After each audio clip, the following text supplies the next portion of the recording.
What's up, mga Kabalita TV? Isang mapagpalang araw sa ating lahat, ano? At eto, may dinala po sa atin ulit na isang pang-charge ng battery, ano? At sabi po ng may-ari sa atin, mga kaibigan, minsan daw po ay ayos naman, pero bigla pong nawawala, ano, pagka ginagamit na po ang unit. So yun ang tutuklasin natin. Ano nga ba ang nasa likod nito? Ano ba ang dahilan? Bakit pawala-wala ang nasabing power, ano, mga kaibigan? Siyempre, sa mga hindi pa po nakasubscribe sa ating channel, ano, mga kaibigan, mangyari lamang na paki-subscribe po, ano, at pindutin po natin ang bell icon upang updated po tayo sa lahat ng ating videos, mga kaibigan. Okay, so nabuksan na po natin to, ano. At ang isa sa mga napansin po natin, mga kaibigan, mga kabalita, ay ang lost connection dito sa kanyang transformer, mga kaibigan. Okay, so yan ang gagawin natin. Paano nga ba i-fix ang ganong problema, ano, mga kabalita? Siyempre, walang iba ay dapat ihinang po natin, ano, mga kaibigan. Ayan, o. Ito bali, mga kabalita, hindi lang po isa doon sa secondary, ano, ang may problema, kundi yung halos 4 na wire. Bali, dalawa po kasi ang output nito, ano, isang 12 volts at 24, ano, mga kaibigan.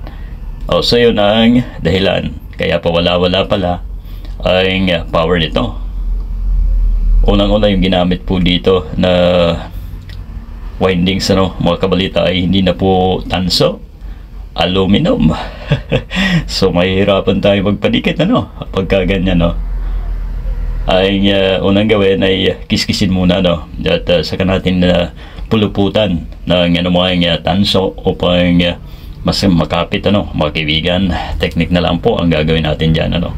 O kaya naman kung may clip tayo para yan ay hindi mawala pagka nagagalaw, ay clip natin, ano. Gamit po tayo ng connector. Ayun. So yan, umpisa na natin to, mga kaibigan. Huwag nang patagalin. Ayan, shoutout po sa ating lahat ng mga televiewers, ano, sa mga subscriber po natin, sa mga follower dyan sa ating Facebook. Maraming salamat po sa inyong patuloy na pagtitiwala, mga kaibigan. Ito naman ay babahagi natin sa inyo lahat, ano, sa abot po ng ating magkakaya. Ito na. Test natin, kahit anong gawin dyan, hindi po yan basta didikit, mga kaibigan. So ang dapat ay ano muna, linisin, ano, hanggang lumabas ang kintab na yan. Ayan. Gamit po tayo ng cutter blade, mga kaibigan, sa pag kiskis ng aluminum na yan. Mas maganda sana kung ito ay tanso ang ginamit dyan, guys, ano. Mas mabilis ang pagdikit. Okay, so ganun lang, ano, ang gagawin natin. Once na meron po kayo nito, check nyo po ang mga connector, ano, yung splicing, ano, dyan sa approach ng transformer natin, mga kaibigan, ano. Okay, ayan, no, kiskis na natin, pero hindi pa rin po yan basta didikit. Yan ang problema pagka aluminum po ang ating ginamit na windings, ano, mga kaibigan. Ayan. Anyways, gagamit po tayo again ng paraan. Hindi po pwede na hindi yan gamitan, ano, ng bawal na technique, mga kaibigan, para magawa natin ang unit na ito. Kita nyo naman, no, puting-puti, instead na dapat yan ay bronze man lang o tanso. So ang ginawa natin, clip. Ayan. Saka na natin punuan ng hinang. Anang sa ganun ay kumapit man lamang, ano, mga kabalita. Okay. Ayan. Hindi lang po isa, guys, ang natatanggal, ano. Kaya ang power ay intermittent, ano. Minsan meron at minsan naman ay wala. So ganun ulit ang gagawin natin, mga kabalita, ano. So ito, guys, ay nag-decide tayo na i-double ang speed ng ating video, no? Dahil yun at yun din ang gagawin natin, clip at maghihinang po tayo upang dumikit ang ating wirings, mga kabalita. Siyempre, balutin po natin upang hindi magkaroon ng short ang unit, mga kaibigan. Ayan. Bali, 4 Eto, malapit na, guys. Kaunti na lang at matatapos din natin ang pang-charge na ito, mga kaibigan. Ito kasi ay puwersado, pagka mag-charge po tayo ng anumang battery, lalo pa medyo malaki po yan, sigurado nag-iinit po yan at may chance na yan ay bumitaw. Gaya po niya, yan, yung dalawa. May dalawa pang natitira, mga kabalita. Iba na talaga ang mga gamit ngayon, hindi gaya nung araw na talagang matibay, mga kaibigan.